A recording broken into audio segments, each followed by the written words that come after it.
ser funcionales en cuanto a la interacción que va a generar con las moléculas y las que van a ser netamente estructurales. No significa que las estructurales no tengan interacción, pero la interacción es una interacción estable, ¿no? Y no toda la vida. Ok. En el metabolismo de realmente de todas las moléculas que nosotros vamos a ver una parte que es la incorporación de esas biomoléculas a la estructura del animal o del ser humano, que lo hacemos principalmente por alimentación y por digestión. Y vamos a ver cómo esas biomoléculas las podemos reciclar dentro de nuestro organismo, cómo las utilizamos y cómo las podemos reutilizar. ¿Por qué aquí nosotros hablamos de una reutilización o de un reciclaje? Porque nosotros no podemos fabricar aminoácidos a partir de sus elementos estructurales básicos.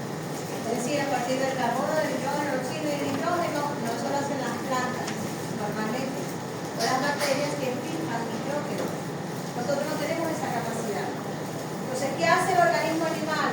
Trata de los aminoácidos que ingiere, los va utilizando y los va reciclando. ¿Por qué? Porque los necesita para ir fabricando las proteínas que va a necesitar, para generar lo que vaya a generar. Enzimas que constantemente mismos estamos generando, partículas del organismo, las degradamos, las podemos utilizar, las sintetizamos. Y también para los elementos estructurales que constantemente también estamos generando. Fíjense que hablamos de las proteínas y hablamos de las estructuras macromoleculares, pero a nivel celular también tenemos proteínas, tenemos actina, miosina, tenemos un citoesqueleto que necesitamos mantener y lo vamos construyendo y destruyendo. Son sumamente dinámicos, parte de esas proteínas que forman parte del andamiaje de la célula. Y para eso necesitamos siempre tener un suministro de aminoácidos para poder ir sintetizando las proteínas. Entonces, ¿de qué manera hacemos nosotros? Siempre las estamos ingiriendo. Hay momentos en los que no. Entonces, lo que hacemos prácticamente es un proceso de reciclaje. Degrado las proteínas que no necesito y vuelvo a utilizar los aminoácidos que liberé en ese proceso de degradación. Obviamente, para nosotros poder utilizar los aminoácidos de nuestra dieta, tenemos que obtenerlos. Y normalmente no consumimos aminoácido por aminoácido, sino lo que consumimos es proteínas. Las tenemos que digerir, romper, obtenemos los aminoácidos y construimos entonces las que nosotros necesitamos.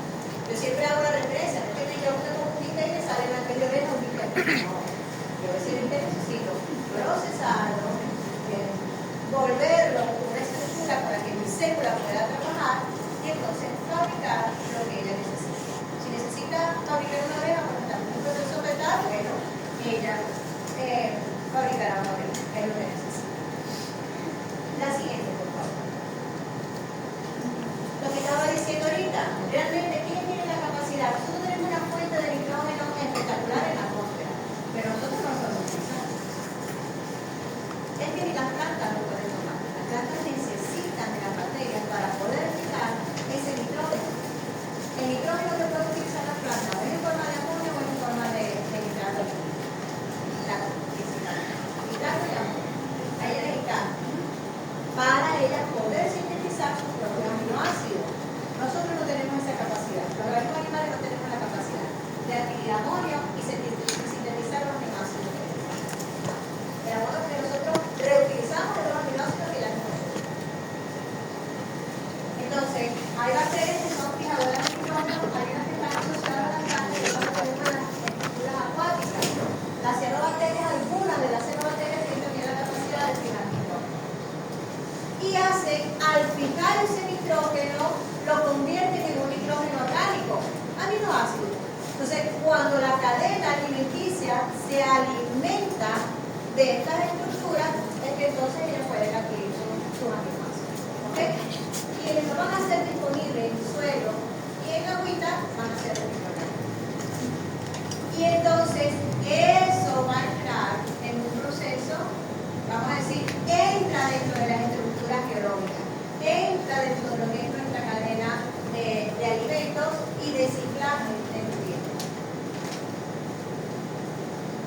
los mismos microorganismos, por una parte, fijan el nitrógeno y lo vuelven un amonio disponible para el vegetal. Pero además, cuando entra el proceso de descomposición de cualquier materia orgánica de origen animal, porque nos enterraron a todos, nosotros que me iban a enterar en mi casa. Si la bacteria está presente. No tenéis perdón de Dios, varón. No me esperaba esas dos cosas. Lleva dos. Ok. Luego de ese proceso en que se muere a un ser vivo, ¿tienes seguro que cuando nace, crece, se multiplica y muere? Luego que se muere, viene el proceso de descomposición. ¿Quiénes descomponen? Hongos y bacterias. ¿Qué hacen esos hongos y bacterias? Liberan ese amonio de la materia orgánica. Descomponen la materia orgánica y liberan ese amonio. Lo hacen también los hongos. Por eso es tan importante, porque eso es lo que llamamos nosotros mineralización. ¿Quiénes van a hacer disponible el nitrógeno para que podamos fabricar los seres vivos nuestros aminoácidos? Son los microorganismos. Tanto del proceso de fijación del nitrógeno atmosférico como ese proceso de reciclaje que se da en nuestro entorno. Como dije, las plantas pueden agarrar ese amonio o ese nitrato generado, pero nosotros no tenemos esa capacidad. Los animales no tenemos esa capacidad. Entonces, debemos consumirla de los organismos vegetales. O en ese proceso de recirculación, cuando nos comemos nosotros una proteína, en ese proceso de digestión que estamos tomando nosotros los animales. Pero proviene de organismos vegetales, porque son quienes sintetizan los aminoácidos y de los mismos microorganismos. Porque así como los microorganismos liberan amonio y pueden liberar nitrato también de la materia orgánica, ellos también tienen la capacidad, algunos de ellos, muchos de ellos, de poder sintetizar su propio aminoácido a partir del amonio y cualquier estereocarbonato que agarren. Esa fui yo. La siguiente, por favor. Entonces, de allí que es importante ese proceso de recirculación de aminoácidos que hacemos nosotros, o de reciclaje de aminoácidos. ¿Qué necesitamos nosotros para generar esta belleza de animal? Nosotros somos los más peores del reino. Estoy totalmente segura de eso. Porque de verdad, bueno. Tanto mental como físicamente. Bueno, ni tanto, porque, o sea, tú ves una mantis religiosa alimentándose y tú dices, Dios mío, qué cruel. Lo que hacen los hongos, los famosos hongos que se estuvieron famosos por los huevos, ¿cuál es el huevo? De las. Porque no solamente de las hormigas, de las arañas, también tenemos ese tipo de hongos que parasita el organismo y lo deja vivo. Pero las avispas también son igual de hongo, que no es porque la pobre araña moviéndose y con el hongo ahí arriba, hasta que muere. Porque se van a alimentar de esto. Entonces, la naturaleza también es cruel, pero es una crueldad necesaria. El ser humano es cruel a veces sin necesidad. Ok. Pero también yo digo, somos los más feitos, pero no los más feitos, porque a veces uno ve unos insectos que tienen unas caritas muy feas. Así como hay belleza. Es que, como dicen por ahí, que mientras más bonito sea el animal, más peligroso. Bueno, si es más llamativo, eso es una Debo alerta. borrar la cuenta. Eso es una alerta. A nosotros nos provoca agarrarlo, pero al resto de los seres vivos, pero no es llamativo, no tiene colores llamativos. Pero es muy peligroso. Y el cuerpo sabe mucho por ti. Vamos a estar claros, el lindo cuando es bebé, cuando es grande, Como la granada.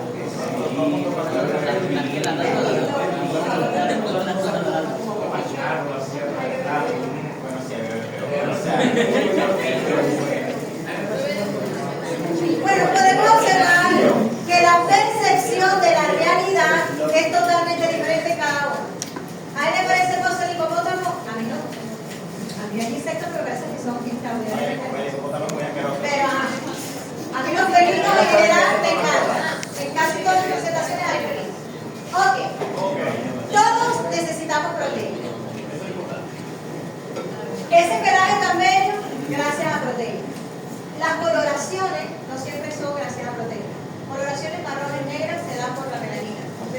coloraciones, las pigmentaciones que normalmente son rojizas, amarillas, se dan por sustancia lipídica, no proteína. Ok. Todos necesitan proteína. Y como dijimos, la proteína la construimos a partir de aminoácidos. Para construir la proteína que nosotros necesitamos, está muy distraído, necesitamos tener un pool de aminoácidos.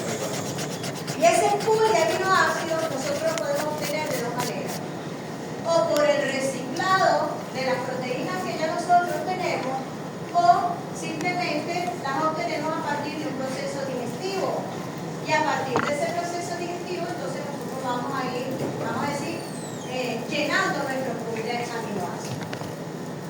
Como dije, constantemente estamos sintetizando proteínas. Entonces, constantemente yo necesito tener proteínas disponibles.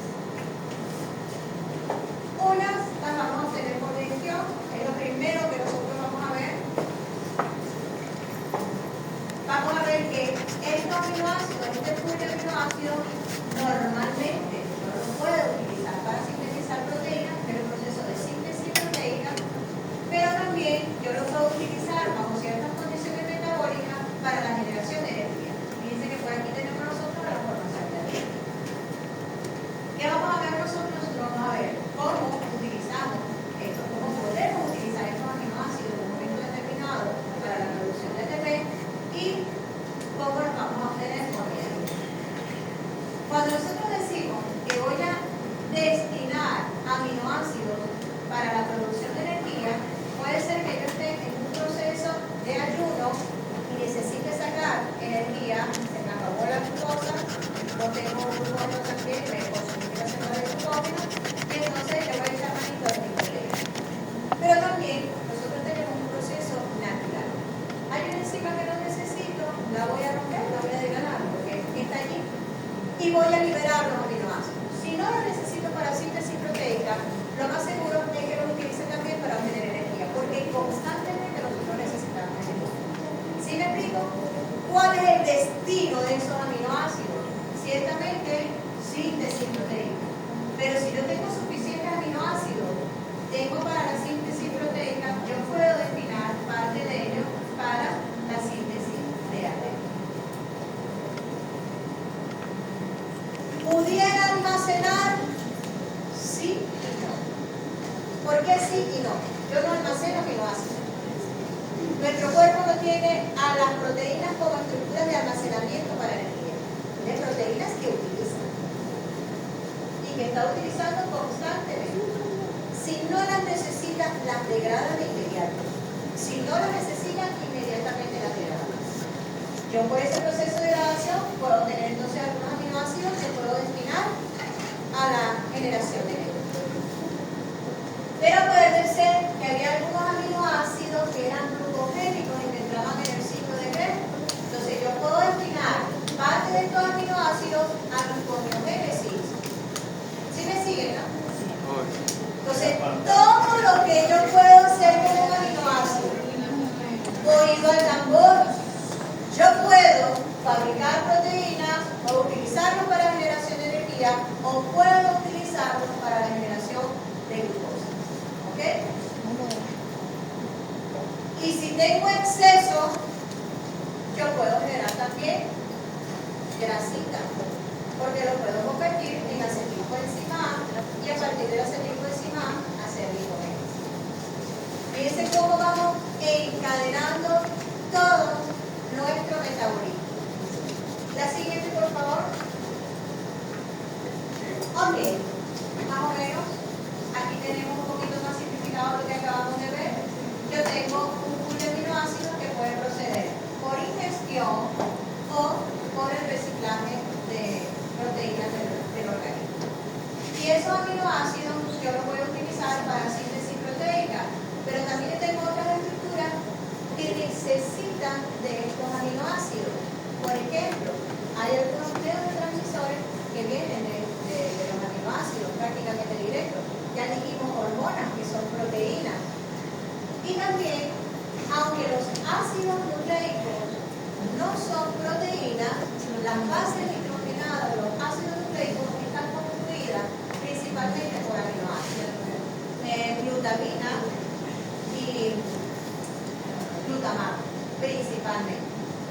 Entonces yo voy a llevar parte de estos aminoácidos a procesos biosintéticos o los puedo llevar para la producción de energía. Y como dije ahorita, yo los puedo llevar hacia la síntesis de glucosa vía ciclo de los ácidos y carboxílicos. La siguiente, por favor. Como ya lo mencionamos, el metabolismo va a depender de lo que se alimente nuestro organismo. Siguiente. Cuando nosotros ingerimos proteínas, todas esas que mencionaron ustedes, ya sea de origen animal o de origen vegetal, obviamente hacemos un proceso de masticación. Pero en la boca nosotros no liberamos ninguna enzima que sea proteínica. Cosa que sí pasaba en el caso de los carbohidratos, que teníamos una vinasa salival que empezaba a irse de la boca. Lo único que hacemos nosotros de digestión en la boca, y realmente no sería digestión, pero contribuiría, es el proceso de masticación. Nosotros con el proceso de masticación lo que tratamos de hacer es aumentar la superficie de absorción del alimento para que pueda entonces penetrar en ese alimento todas las sustancias que nosotros le vamos a enviar allí para que pueda digerir. Luego que ese alimento ha sido masticado, eso pasa vía esófago al estómago. En el estómago, lo primero que nosotros vamos a liberar, aquí vamos a tener también la acción de algunas hormonas, la gastrina. La gastrina, vamos a decir que quien induce la liberación de la gastrina es un proceso mecánico. Cuando el estómago recibe, produce más gastrina. De todas maneras, casi siempre estamos segregando un poquito. Tiene algunos bloqueadores, pero cuando recibe el bolo, lo que llamamos el bolo alimenticio desde primaria, entonces se induce la liberación de la gastrina.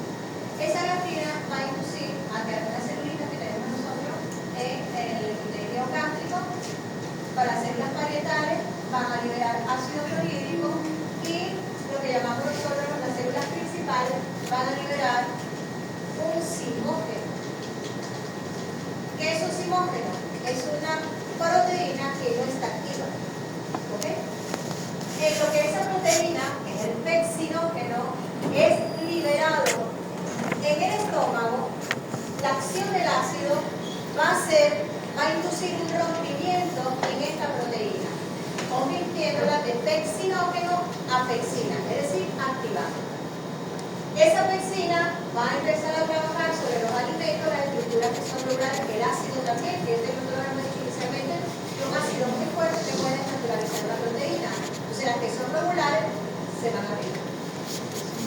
Y la pexina también va a empezar a romper algunos enlaces péptidos. Pero vamos a decir que todo el proceso de digestión no ocurre aquí. Aquí se da un inicio del proceso de digestión. ¿Sí?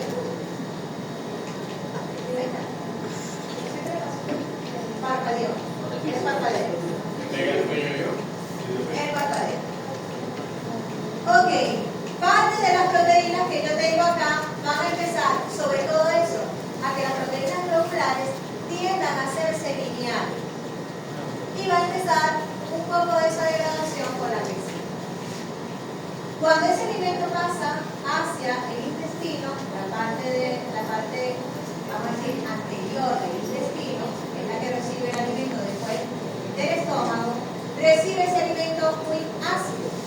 ¿Por qué? Porque ese alimento se llena aquí de ácido clorhídrico. Entonces pasa ácido hasta acá.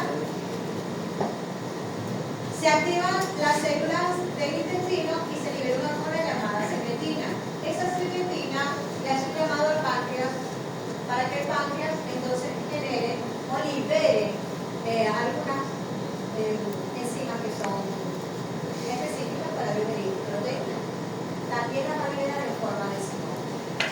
¿Por qué? ¿Por qué se libera un zimógeno y no se libera directamente la enzima?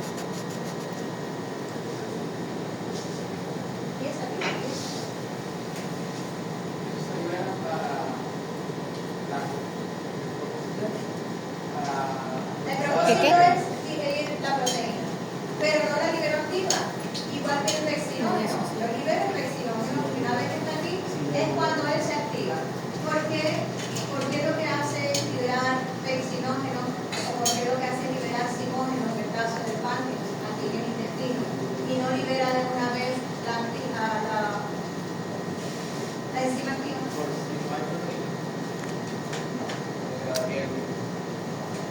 ¿por qué se degradaría? ¿Okay? El páncreas tiene unos conductivos que te llevan a la. Si empieza a liberar una enzima, ya activa, el mismo se va a dividir la proteína, porque no se quiere autodividir. Y tampoco quiere dividir su cuerpo. Entonces, llega en forma de decimómeno una cantidad de proteína, la quimiotripsina, que cuando llegan a la línea intestinal, entonces van a ser activadas. Pero lo primero que libera el páncreas antes de liberar sus enzimas es bicarbonato. La secretina va a inducir a que el páncreas lo primero que libere sea el bicarbonato. ¿Para qué? Para neutralizar ese pH tan ácido que trae. Una vez que neutralizamos el pH, entonces libera los peccinógenos el páncreas. ¿Está cansado? De la misma. ¿La veo resolución? Sí, llevo la resolución.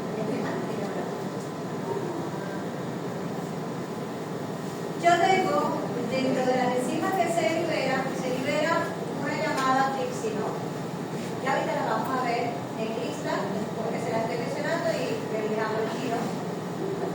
Pero la primera enzima me va a activar el resto.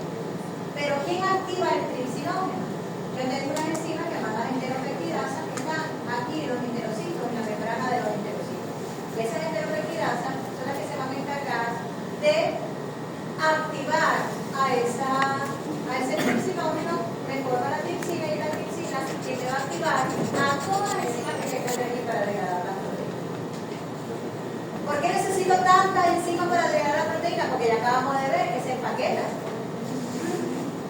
O vienen globulares o vienen fibrosas, pero la fibrosa viene una pegadita a otra y a otra.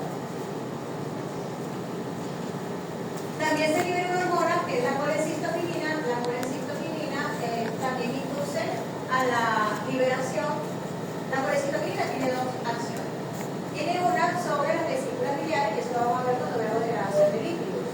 Pero también va a inducir a que el páncreas libere las elastasas. Las elastasas son enzimas que van a actuar directamente, sobre todo en la proteína fibrosa. ¿Por qué? Porque lo que hacen es romper el enlace peptídico en aminoácidos que son apolares. Y digo que la proteína fibrosa era muy rica en aminoácidos apolares. ¿Ok?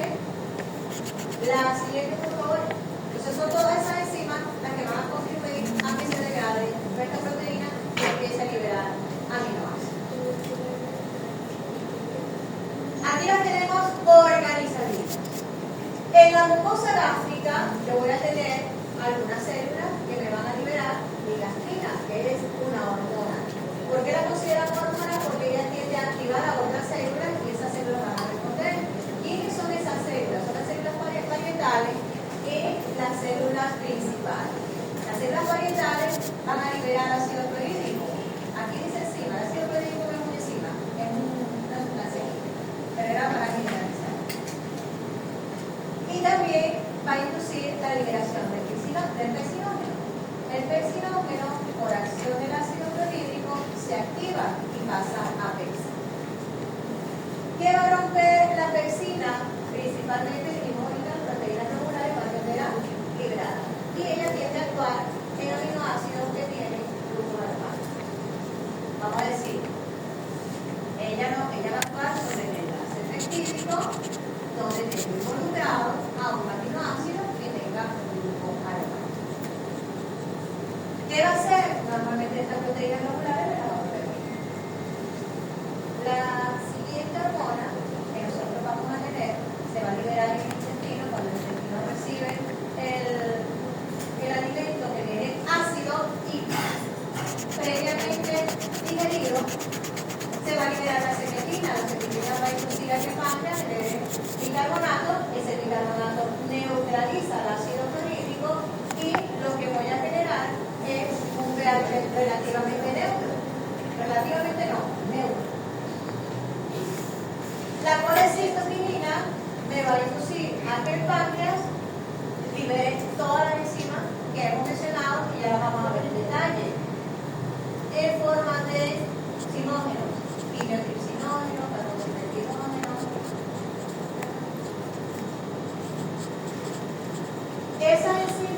que son liberadas por el páncreas, yo voy a tener una enteropeptidasa a nivel intestinal, a nivel de la mucosa intestinal, a nivel de los enterocitos, voy a tener una enzima a nivel de membrana que me va a activar una de las enzimas que es la tripsina o el tripsinón. Cuando lo activo lo convierte en tripsina. Y esa tripsina a su vez va a activar a todas las enzimas que fueron liberadas. Habíamos hablado incluso de la elastasa.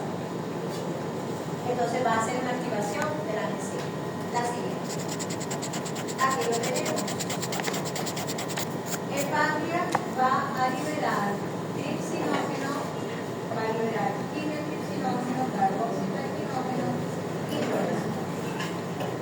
Este tripsinógeno a través de la enteropeptidasa, que es lo que acabamos de hablar, se va a convertir en tripsina, es decir, la cordia.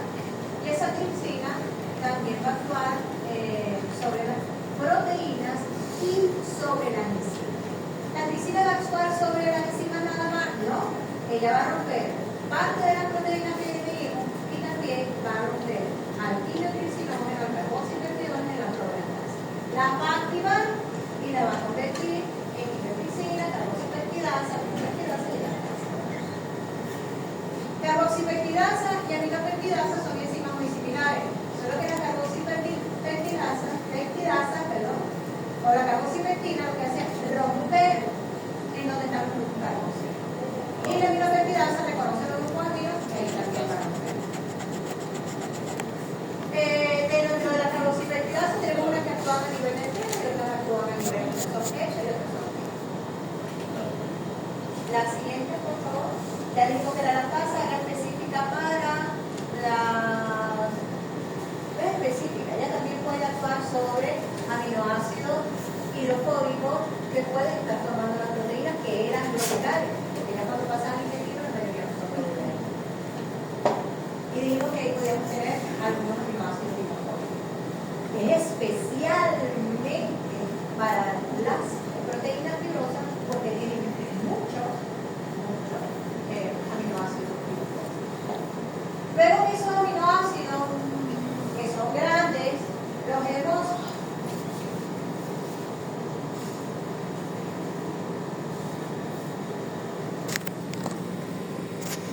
¿qué diferencia tienen esas enzimas del sitio donde actúan?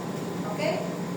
La quimiotripsina, al igual que la pexina, reconoce grupos aromáticos, porque ahí va a romper. Pero necesitamos que también reconozca tener grupos aromáticos, porque todos los aminoácidos tienen grupos aromáticos. Entonces vienen las carboxipeptidasas y las aminopeptidasas. Son un poquito más generales. ¿En qué sentido? Que ellos van a reconocer grupos carboxilos y grupos aminos y ahí van a cortar. No son tan específicos. Entonces, ¿qué va a ocurrir? Yo voy a tener liberación de aminoácidos. Y en algunos casos voy a tener algunas cadenas pequeñitas de 2 y 3 aminoácidos. Estas cadenas de 2 y 3 aminoácidos también pueden pasar por el enterocito. Es decir, yo puedo tener, si esta es la luz intestinal, esos que son dip o tripéptidos pueden pasar la membrana del enterocito. Y dentro del enterocito yo voy a tener unas proteasas que lo van a romper y van a liberar igualmente los aminoácidos. Pero los aminoácidos también pueden pasar a través de la membrana. Eso lo van a hacer normalmente por transporte, por cotransporte. La siguiente, por favor. Ese cotransporte puede ser cotransporte con sodio, cuando tengo aminoácidos libres, de esta forma. Ese cotransporte con sodio nos recuerda a la CLGT, que como está entrando sodio, ¿qué pasa? El aminoácido sale. El aminoácido entra por la luz intestinal y por la parte nasal va a ser liberado en, vamos a decir, en nuestra vena porta. Pero el sodio se me va a acumular adentro. ¿Qué vaya a hacer? Hago igualito, activo mi bomba sodio-potasio para poder sacar sodio. Dijimos que por cada 3 sodio que salía, entraban sodio. Los dipéptidos y tripéptidos, digamos, estas moléculas pequeñitas, van a entrar a través también de un cotransporte, pero ese cotransporte puede ser con sodio, pero también puede ser con hidrógeno. En lo que entra al enterocito, a través de las proteasas, se rompe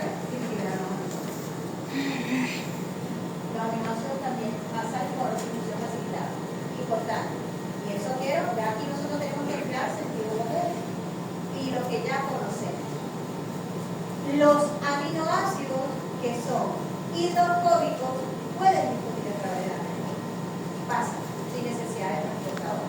Los hidrofílicos son los que obligatoriamente tienen que pasar por un transportador. ¿Ok? Así. Una vez que tenemos los aminoácidos por nuestra vía sanguínea, se va a llevar al hígado. El hígado es el que decide qué va a hacer con los aminoácidos. Los va a liberar el torrente sanguíneo para todos los tejidos y los puede procesar.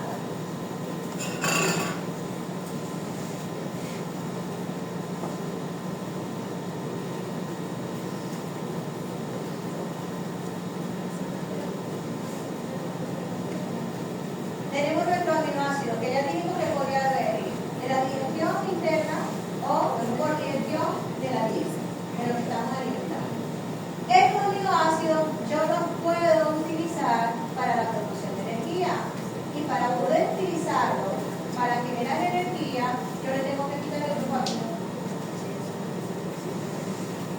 Este grupo amino que está aquí, nosotros, como el amonio, el amoníaco, realmente se libera como amoníaco, pero lo que está en el agua se convierte en amonio. Este amonio quiere ser un elemento tóxico. Como es muy tóxico, porque el cerebro no le acidifica, yo lo puedo llevar hasta el hígado para liberarlo de la orina a través del ciclo de la urea, en forma de urea.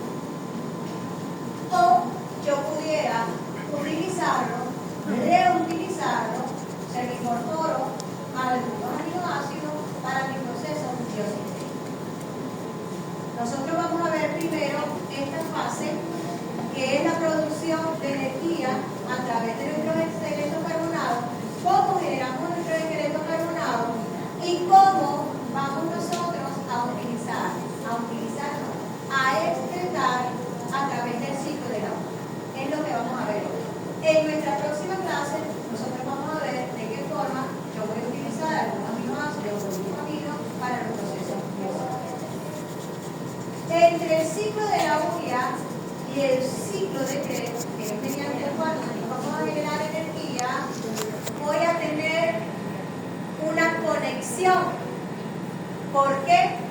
Porque los metabolitos, algunos de los metabolitos que yo produzco en el ciclo de la urea, los puedo incorporar, y de hecho deben incorporarse en el ciclo de Krebs para yo recuperar algunos metabolitos que necesito. Eso se llama ciclo. ¿Por qué? Porque yo, cuando realizo todas estas reacciones, me van a terminar formando los acetatos, que nuevamente lo voy a utilizar con un acetilcoenzimán para que se dé el ciclo de Krebs. En este caso, yo lo que voy a volver a minerar es la ornitina, que la necesito para que se dé el ciclo de la urea. Pero para yo restituir esa ornitina, tengo que hacer un enlace con el ciclo de Krebs. Así es.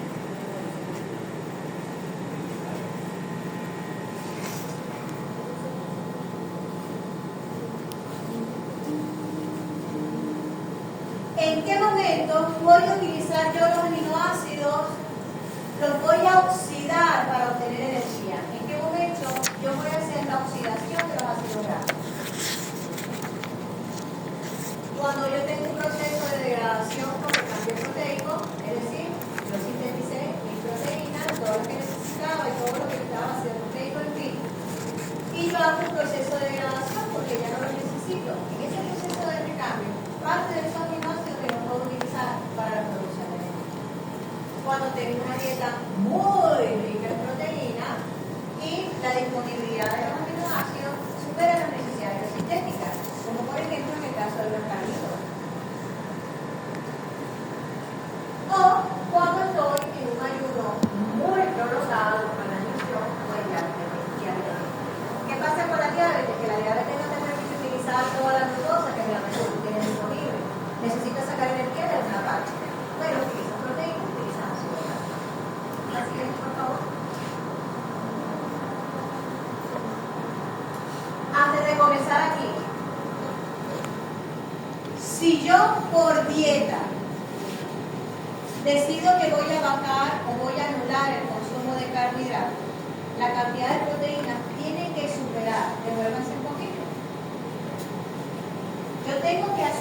que la cantidad de proteínas supere las necesidades biosintéticas. Porque si no me voy a comer los músculos. Y parte de los músculos que usted se come es el corazón. Entonces me puede dar un paro cardíaco. Así es. Ajá. ¿Con qué vamos a trabajar nosotros? Perdón, nosotros. Con transaminación. ¿Qué significa transaminación? Pasar un glucómino de un lado a otro, de una molécula a otra. Y desaminación, como su nombre lo dice, es liberar glucosamina. Pero lo libero a mi medio, al entorno. Y transaminación es cuando yo agarro ese glucómino y se lo transfiero a otra molécula, se lo encajeto a otra molécula. Los procesos que nosotros vamos a ver, donde ocurre frecuentemente este proceso de transaminación o de desaminación, los aminoácidos que vamos a estar utilizando, la alanina y la lactosferina. La asparagina, el aspartato, perdón, que ya lo conocemos. Y nuevos para nosotros ahorita aquí va a ser el glutamato y la glutamina. Pero el glutamato es nuestra monedita de cambio. Ya no hablamos de moneda. En el celular cuando usted hace su pago ubicado. Usted transfiere para acá, para allá, le pagaron al del contorcito y también le pagan a usted. Y a usted le pagan y usted gasta esa plata. Hasta le dejamos un poquito para acá. Bueno, nuestro celular es el glutamato. El glutamato se va a encargar de recibir y de dar, de recibir y de dar, de recibir y de dar. Va a ser un transportador por excelencia de glucosamina. ¿Qué reacciones vamos a ver nosotras? Por ejemplo, la reacción de la alanina no es nueva para nosotros. Esa alanina, ¿en qué la convertíamos nosotros cuando le quitábamos el glucómino? En piruvato. Chéverísimo. Explicaba el grupo que fue ayer, antier, a la casa ayer. Que nosotros vimos el ciclo, pero no expliqué exactamente por qué ocurría. Cuando yo tengo en el músculo degradación de proteínas, normalmente estoy liberando mucho glucosamina. ¿Por qué? Porque cuando yo degrado la proteína, agarro aminoácidos y le quito ese glucómino para poder utilizar el efecto carbonado y meterlo en el ciclo. Pero ese glucómino que yo estoy liberando es tóxico para mí. Entonces yo necesito ese glucómino transferírselo a alguien para que se lo lleve al hígado, porque el hígado es el lugar que se encarga de eliminar ese glucómino en forma de glucómino. Entonces, todo ese glucómino que yo estoy generando ahí, ¿quién me lo va a sacar? La alanina. ¿Por qué? ¿Quién reacciona con ese glucómino? El piruvato. En ese musculito que yo tengo trabajando, que lo tengo degradando proteínas porque necesito energía, toda la glucosa que tengo disponible también la voy a degradar y voy a estar generando piruvato. El piruvato yo lo aprovecho para que me saque el glucómino de ahí, para que se lo lleve, porque para el tejido es tóxico. Entonces el piruvato recibe ese glucómino y se convierte en alanina. Como alanina, él puede viajar por el torrente sanguíneo. ¿Y por qué no mando el amonio? ¿Para qué tengo que hacer todo ese proceso, todo ese bypass, entregarse la alma que se lo lleve? Porque el amonio es tóxico. El amonio en sangre es tóxico. Me va a aumentar, imagínense ustedes, la sangre es súper delicada en el pH que debe mantener. Le lanzo yo todo ese amonio, la acidifico, libero todos esos protones. No puedo. Entonces la atrapa la alanina, el piruvato se convierte en alanina y entonces se va al hígado. Allá la botamos. El hígado lo puede procesar y convertirlo en glucosa. El músculo no tiene esa capacidad. ¿Cuál es ese proceso? A través de la transaminasa. La alanina, a través de una transaminasa, le transfiere el glucoamino. En este caso, estamos hablando de un alfa-cetoglutarato. La alanina, cuando pierde el glucoamino, se convierte en piruvato. Era lo que decíamos, ¿verdad? Y este alfa-cetoglutarato, cuando recibe el glucómino, lo convierto en glutamato. es la misma cadena carbonada, solo que cuando recibe el glutamino lo convierte en glutamato. Ya empezamos a utilizar el glutamato.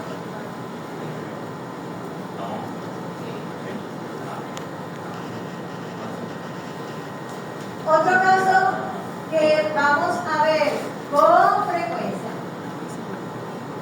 es que este glutamato utiliza mucho al cetoglutarato o cetoácido en general. Oído al tambor. Ese glutamato, ¿qué puede ser un cetoácido? El oxalacetato, puede ser un cetoácido, el piruvato es un cetoácido, el alfa-cetoglutarato, ya lo dije, el oxalacetato, son cetoácidos. Cuando un aminoácido, como el glutamato, le transfiere glutaminos a un cetoácido, lo convierte en aminoácido. Ese proceso de transaminación es un proceso inverso. Cuando él pierde el glutamino, se convierte en cetoácido. Y cuando el otro gana el glutamino, se convierte en aminoácido. Esto es un proceso de transaminación típico que vamos a ver nosotros. Las transaminasas, que son las enzimas que catalizan este tipo de reacción, utilizan el piridoxal fosfato. El piridoxal, otra de las vitaminas. El piridoxal fosfato es el que se encarga de agarrar el glutamino y transferirlo de una molécula a la otra. La enzima lo utiliza, induce la reacción, pero es el piridoxal fosfato el que va a hacer realmente el proceso de transaminación. Agarra el glutamino y se lo transfiere al otro. El glutamato, al perder el glutамino, se convierte en un cetoácido, el alfa-cetoglutarato. Y el cetoácido se convierte entonces en un aminoácido. Esto lo vamos a ver ahorita. La siguiente. Entonces fíjense, ¿qué tenemos del proceso de transaminación? Un aminoácido que lo voy a convertir en un cetoácido. ¿Qué cetoácido está involucrando en este caso? El piruvato y el alfa-cetoglutarato. ¿Se lo tienen que aprender? Sí. ¿Así es? Ok, esto lo dejé en blanco porque este se da en dos pasos. Lo vamos a ver un poquito más adelante. Yo tengo un aminoácido que es la glutamina, yo también la puedo convertir en alfa-cetoglutarato. Pero para que esto ocurra, yo la debo convertir primero en glutamato. O me voy por una vía que es la desaminación oxidativa, que lo vamos a ver. Otro aminoácido que ya lo habíamos mencionado y lo volvemos a mencionar fue el aspartato. El aspartato, recuerde, sería el aminoácido en quien va a perder el glutамino y que me va a formar el oxalacetato. Ya este lo conocemos. Entonces fíjense, en la medida que lo vamos adentrando vamos a ver que nos vamos a conseguir cosas que ya hemos utilizado en otros metabolismos. ¿En qué metabolismo utilizamos esto?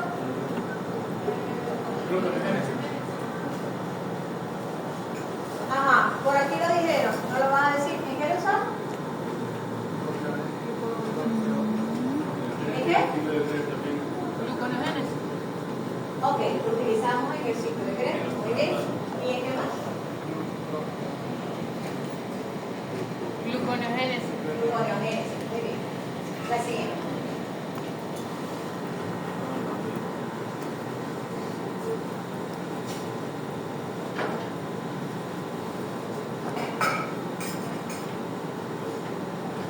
Los dos grandes transportadores que vamos a tener nosotros de grupos alquinos son el glutamato y la glutamina.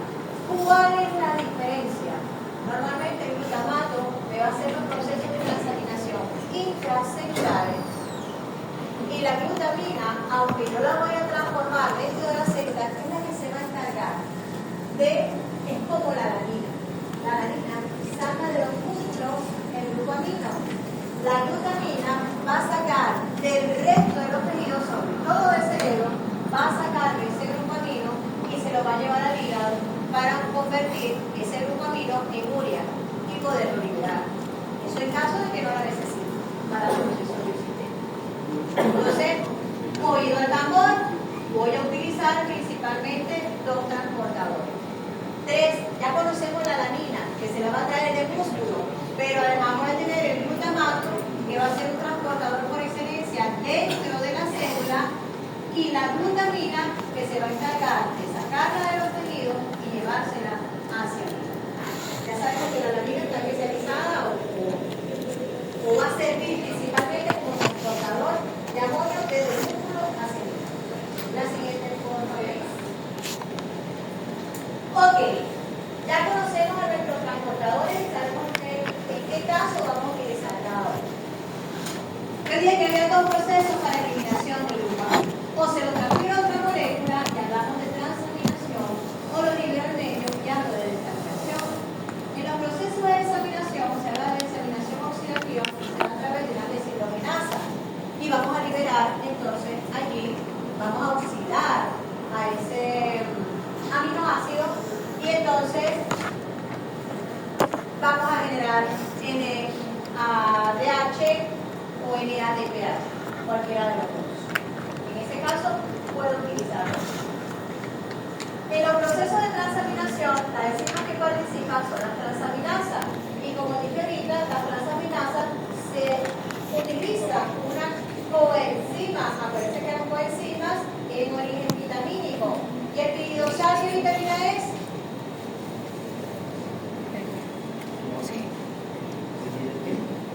El piridosal. Nosotros no nos dedicamos a vitaminas, no hay chance, pero dije que lo iba a incluir, porque las vitaminas son sumamente importantes en el metabolismo. Y para los animalitos es muy importante la suplementación vitamínica. Usted tiene que saber para qué. El piridosal, ¿qué vitamina es? ¿La B qué? ¿La B diciendo que es B? La B12 es la glucosa de la vitamina. B3, 6, 6,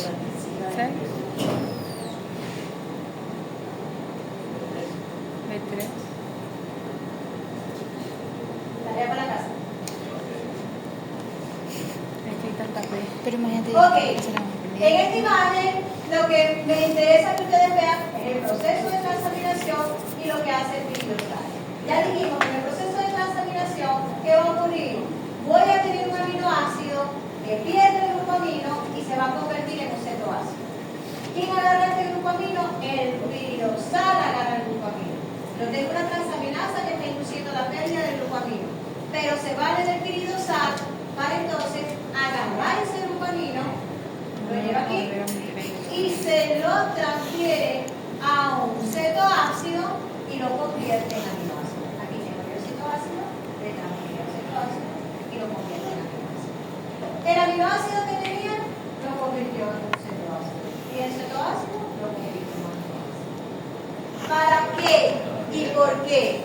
Es muy sencillito. Voy a ver un aminoácido que es el que quiero utilizar y le voy a pasar ese grupamino a un cetoácido. ¿Quiénes son estos cetoácidos? El glutamato o la alanina, depende de donde esté. Que se lo va a llevar, se convirtió en aminoácido, pero la función de él es llevárselo al hígado para que el hígado decida qué va a hacer él. Si lo va a dirigir a procesos biosintéticos o lo va a llevar al ciclo de la orina. ¿Ok? Lo que te digo, pipa, quitas esta bocha, ¿qué estoy haciendo? O sea, me estoy pagando, yo estoy dando vuelta a otro. Es como que le paga usted le va a pagar y ese le mismo, entonces, los 100 bolívares van, vienen, no tiene sentido. ¿No? ¿Por qué sí tiene sentido? Porque este que está aquí se va a encargar de sacar ese grupamino, de llevárselo allá al hígado, para que lo bote, para que lo libere, lo excrete. La siguiente. Ok, ya pusimos allá un ejemplo general, cetoácido, aminoácido. Aquí tenemos el cetoácido y tenemos el aminoácido. Dijimos que el tema del más que vamos a utilizar iba a ser el glutamato. El alfa-cetoglutarato tiene un excreto carbonado. El alfa-cetoglutarato, ¿dónde lo hemos visto? ¿En qué parte? En el ciclo de Krebs, un metabolito del ciclo de Krebs. Entonces, ¿qué fácil convertimos un metabolito del ciclo de Krebs? En aminoácido, lo que necesita el glutamato. ¿Okay? Y al revés, ¿qué es lo que yo hago realmente para obtener energía? Le quito el glucamino al glutamato o a cualquier aminoácido para meterlo en el ciclo de Krebs. Ok, tenemos aquí el alfa-cetoglutarato, es el que vamos a utilizar principalmente para sacar ese glutamino en el tejido que estemos trabajando.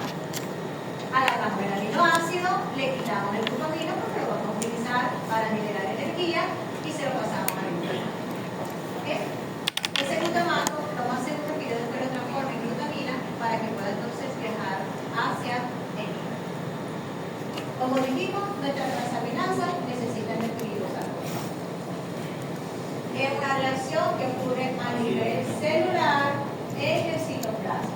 La siguiente, por favor. Oído al tambor con eso. Normalmente voy generando esto en el citoplasma, pero el ciclo de la urea no ocurre en mitocondria. Gran parte del ciclo de la urea ocurre en mitocondria.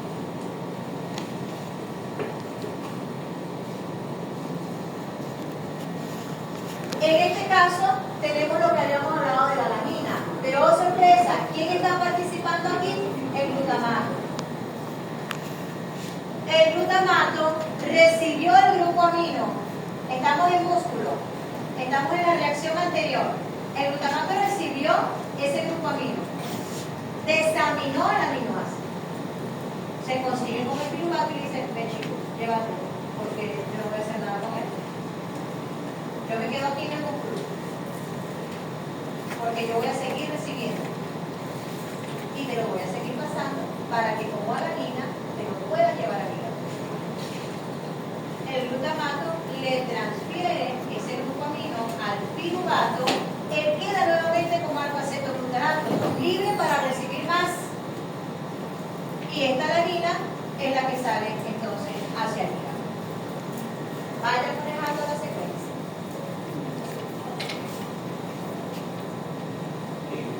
En el caso del aspartato, en el hígado, yo puedo tener glutamato. Glutamato voy a tener en todas partes. Solo que normalmente quien viaja en sangre es la glutamina. Mira todo. Ese glutamato le puede transferir ese grupo amino al oxalacetato. Y ya vamos a ver por qué esto es importante en el hígado. Porque esto se encadena con el ciclo de la urea. Este glutamato le transfiere el grupo amino al oxalacetato. Cuando le transfiere el grupo amino al oxalacetato se convierte en aspartato. Y el glutamato, ya conocemos que queda como alfa-cetoglutarato. Queda libre para seguir recibiendo grupos amino. Pero se lo pasa al aspartato. El aspartato es importante en el ciclo de la urea. La siguiente, por favor.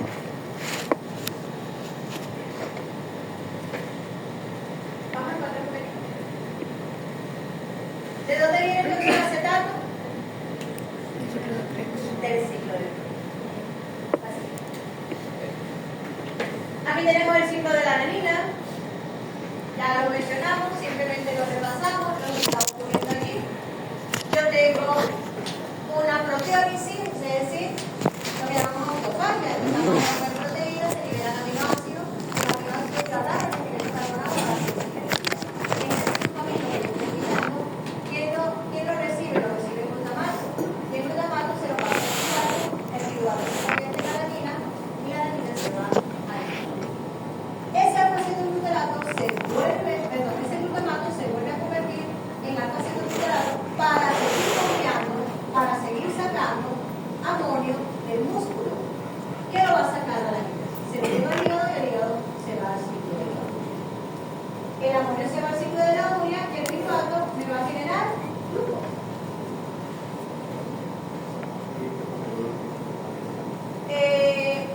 Aquí está la secuencia de las reacciones que fue la que ya vimos. Hay un proceso de transaminación aquí, desde un aminoácido hasta el glutamato. Tenemos otro proceso de transaminación desde el glutamato hasta el piruvato para convertirlo a ADN. Y aquí, posteriormente, ¿qué va a hacer? Vamos a tener otra transaminación que me va a devolver esta alanina a piruvato y me va a convertir el alfa-cetoglutarato en glutamato. Este glutamato ya se va a ir por desaminación para liberar ese grupo amino hacia el ciclo de la urea. La siguiente, por favor.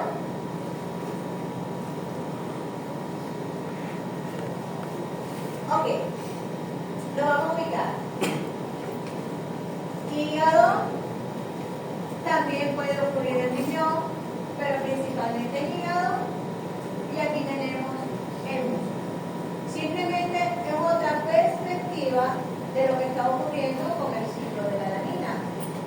Quizás se ve menos enredado, por eso lo puse primero, allá. Aquí que voy a incorporar, ¿por qué me gusta este esquema? Porque voy a incluir a la glutamina. En algunos tejidos, dijimos que en músculo nosotros íbamos a sacar alanina, pero en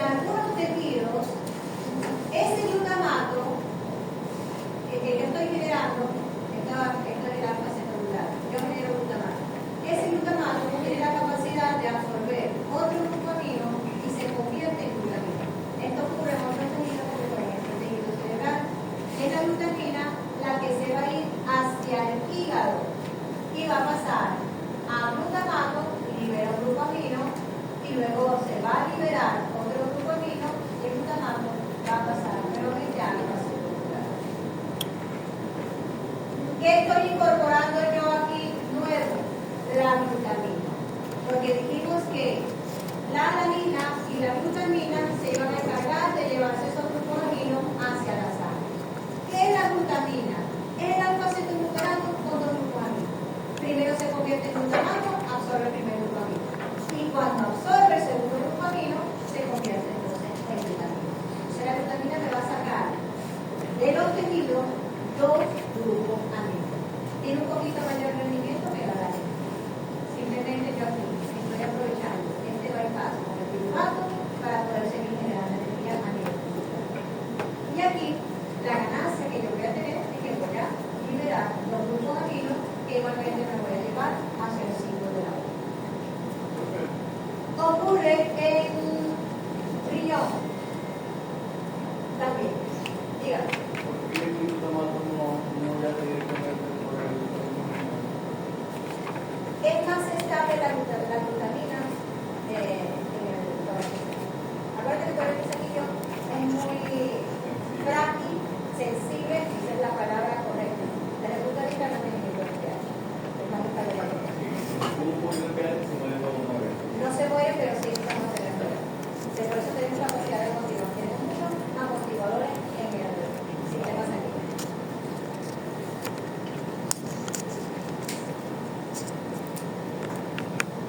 Ok, aquí tenemos las enzimas que están involucradas, pero vamos a verlo paso por paso ahora. La siguiente, please. Desaminación oxidativa. Se llama desaminación porque aquí el glucamino yo no se lo voy a transferir a otra molécula, sino que lo voy a liberar.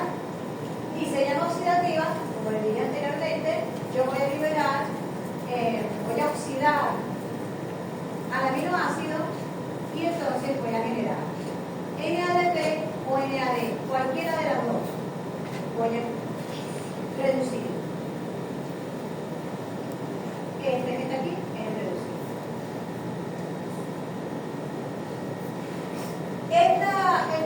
Este proceso de desaminación obviamente no es a través de la transaminasa. La transaminasa lo que hace es transferir de una molécula a otra y se vale del tejido de sangre. En este caso, la acción es completamente distinta que la mediada por otra enzima, que es la deshidrogenasa. Esta glutamato de deshidrogenasa primero oxida y me genera, vamos a decir, un elemento que es transitorio. Y luego me va a generar un proceso de liberación del glucoamino. Esto es simplemente mencionando que se genera un estado transitorio, pero realmente es una reacción que se da en simultáneo. Oxido y libero el glucóamino. ¿Qué me va a generar? Me va a generar el alfa-cetoglutarato, pero voy a tener una diferencia. Ese glucóamino no se lo estoy transfiriendo a otra molécula, sino que lo estoy liberando en el entorno. La siguiente, por favor.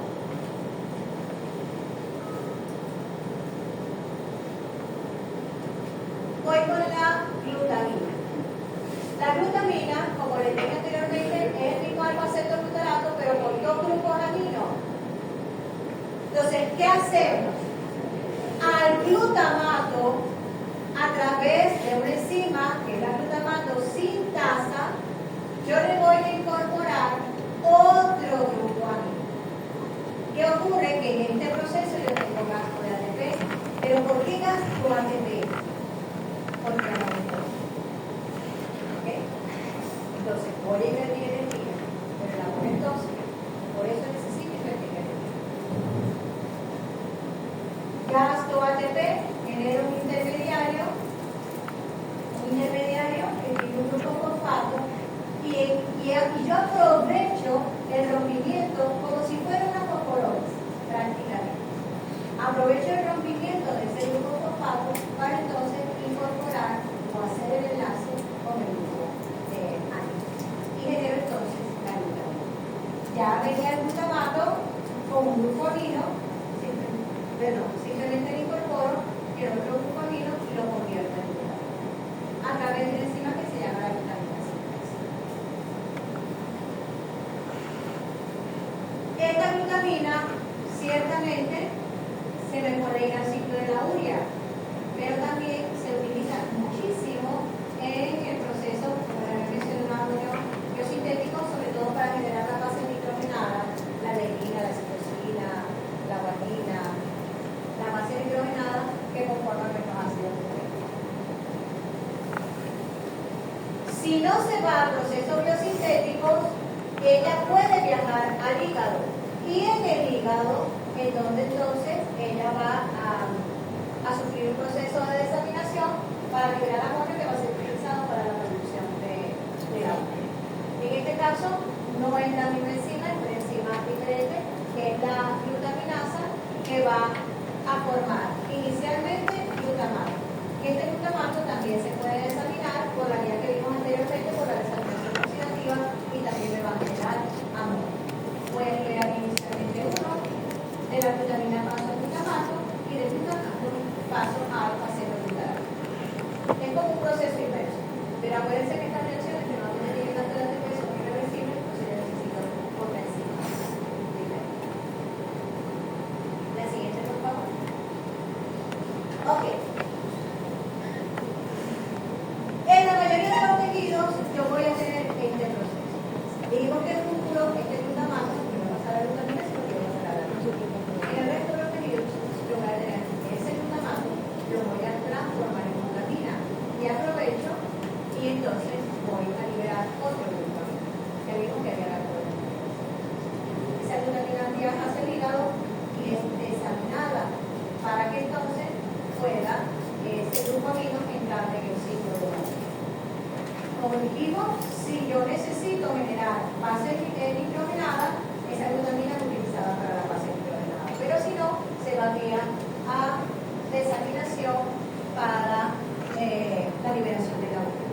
Acuérdense que la glutamina pasa al glutamato, libera un glutamino, pero el glutamato también es desaminado oxidativamente y me va a generar otro glutamino que se va hacia el grupo de hacia el ciclo de la urea. El músculo a quien teníamos nosotros era nuestra alanina, y es la alanina la que se va a encargar de sacar ese glutamino a nivel del músculo. Aquí tenemos la diferencia. Mayoría de tejidos y aquí exclusivamente con el tejido vascular. La siguiente, please. Bueno, esto es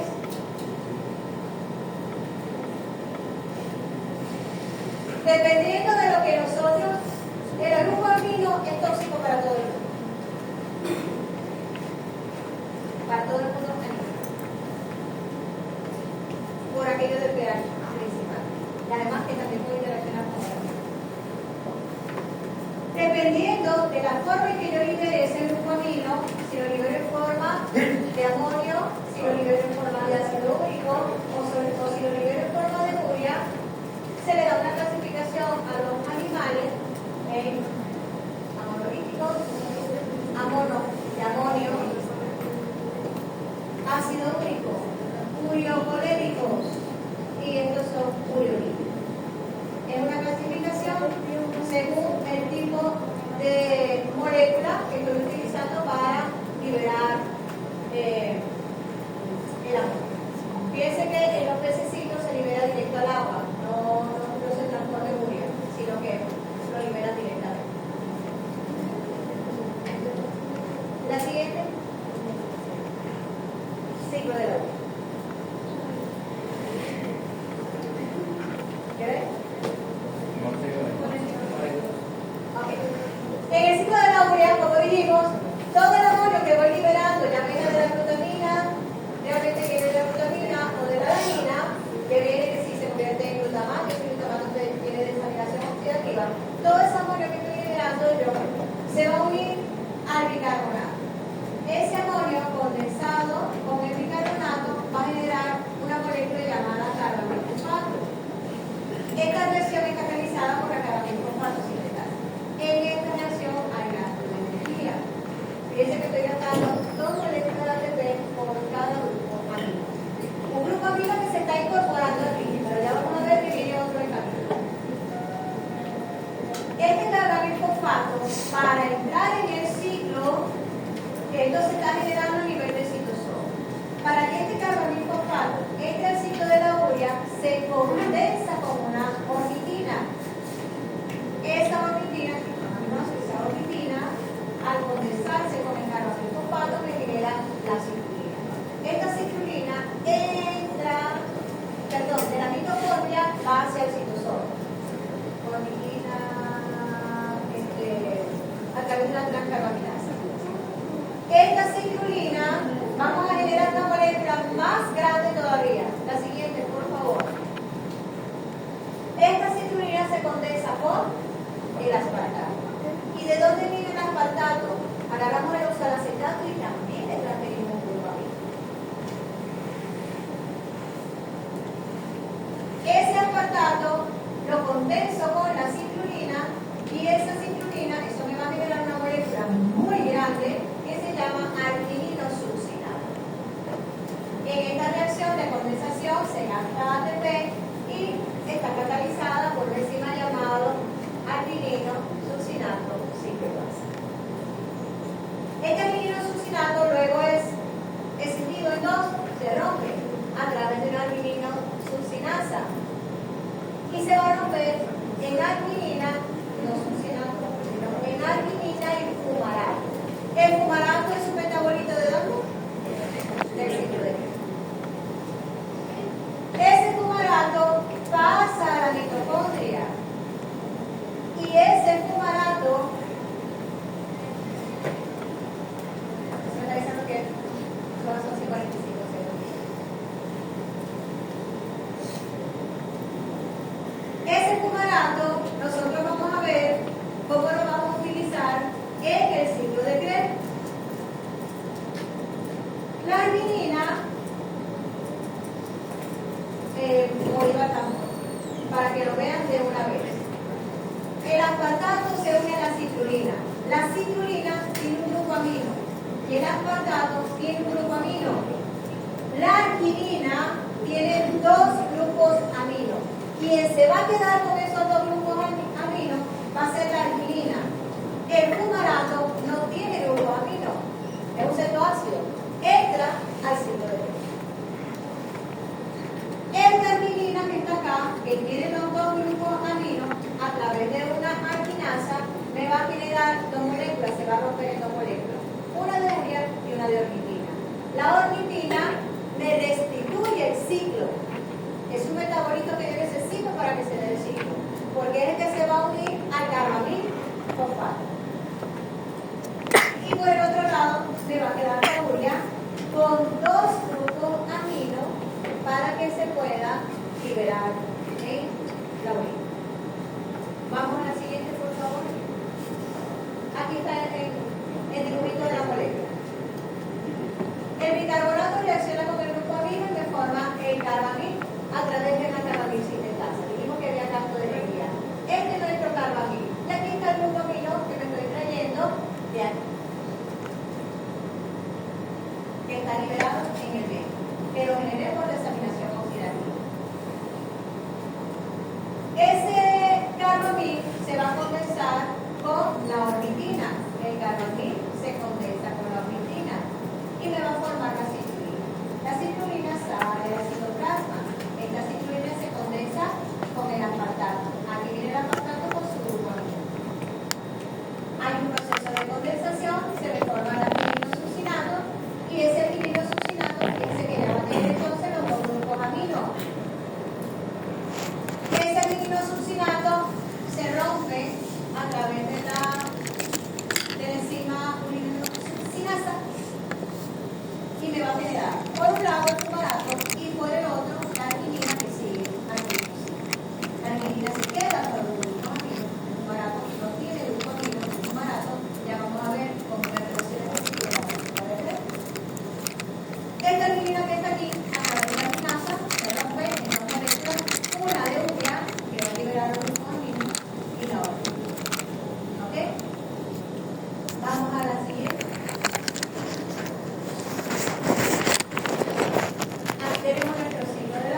¿De dónde viene el aspartato?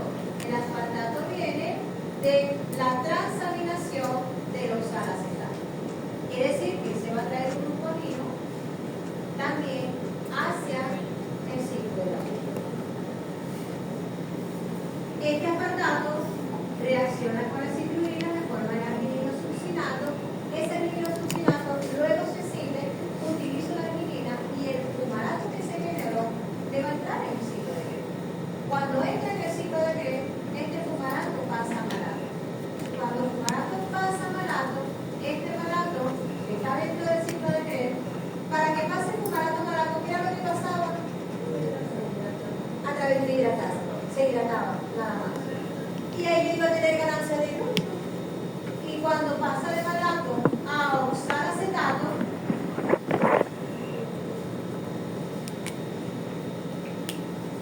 yo voy a generar aquí NaDH.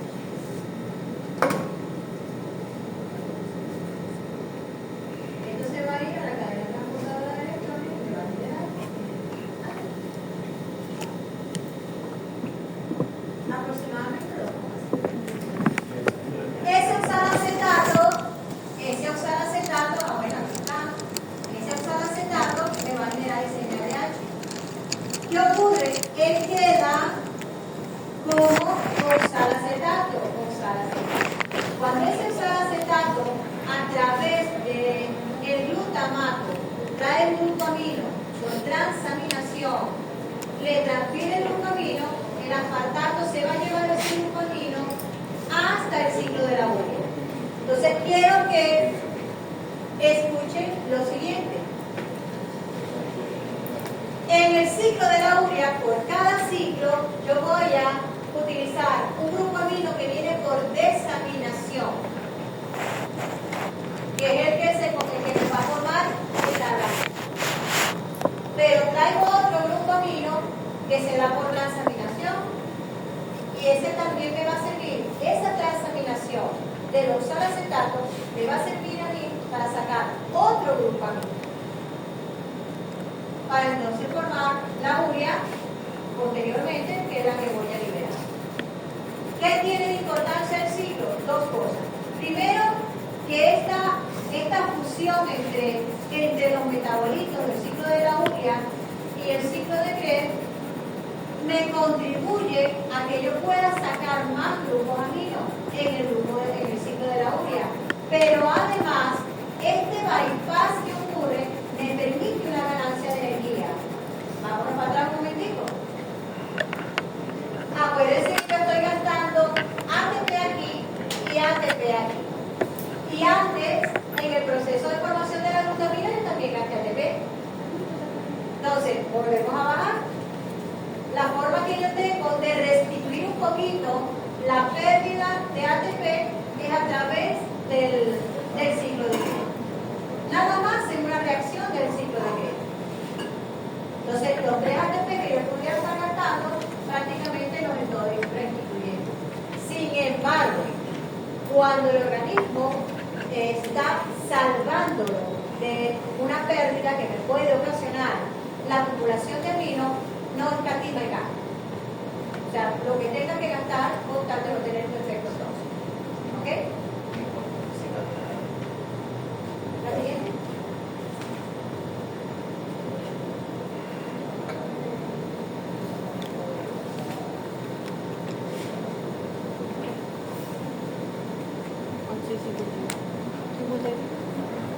Bueno, con esta vamos a iniciar la próxima clase también.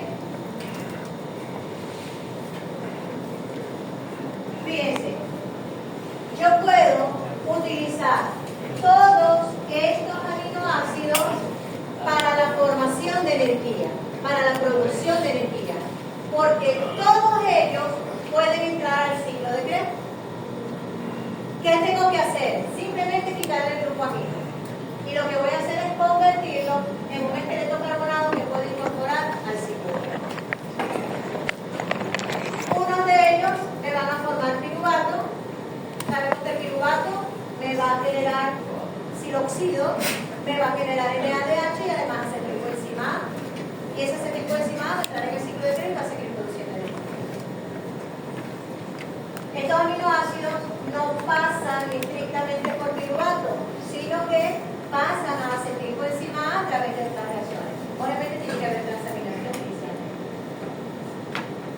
La arginina, nosotros la vimos, el glutamato y la glutamina, ya vimos como glutamato y glutamina generaban el alfa-acetoglutarate. Arginina, prolinipidina también me pueden generar en un momento determinado el alfa-acetoglutarate. Metionina, isoleucina, valina y treonina me pueden generar succinil o enzima. Vamos a ver un poquito la próxima clase cómo ocurre. Y el aspartato y la asparagina me pueden generar oxalacetato. El aspartato ya lo conocemos, ¿ok? Y la asparagina, bueno, un poquito ese bypass que tenemos nosotros del ciclo de la por el ciclo de Krebs, nos da un poquito de luz. ¿Alguna pregunta?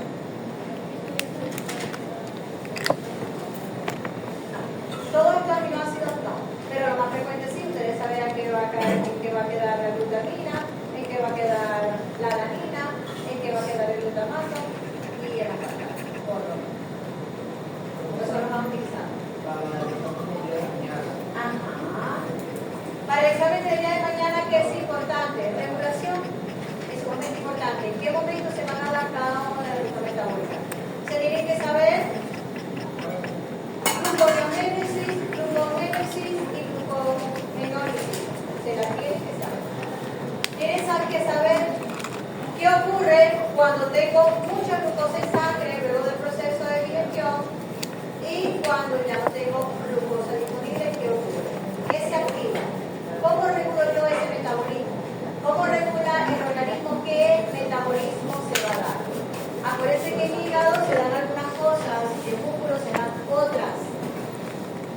Es importante, tienen que manejar la digestión, cómo la digestión es poligástrico, cómo la digestión es monogástrico, qué diferencia existe entre uno y el otro, de dónde obtiene la glucosa los poligástricos, de dónde obtiene la glucosa el monogástrico. Es importante que manejen eso. Desde el punto de vista de estructura, siempre voy a preguntar qué es un carbohidrato. En completación, en selección simple, lo voy a preguntar. Y con cada uno de los grupos que veamos, porque tienen que aprender a diferenciar cada grupo que veamos, cómo identifico un carbohidrato, cómo identifico un aminoácido, cómo identifico un macrohidrato. ¿Ah? No tiene cuadro. No tiene cuadro.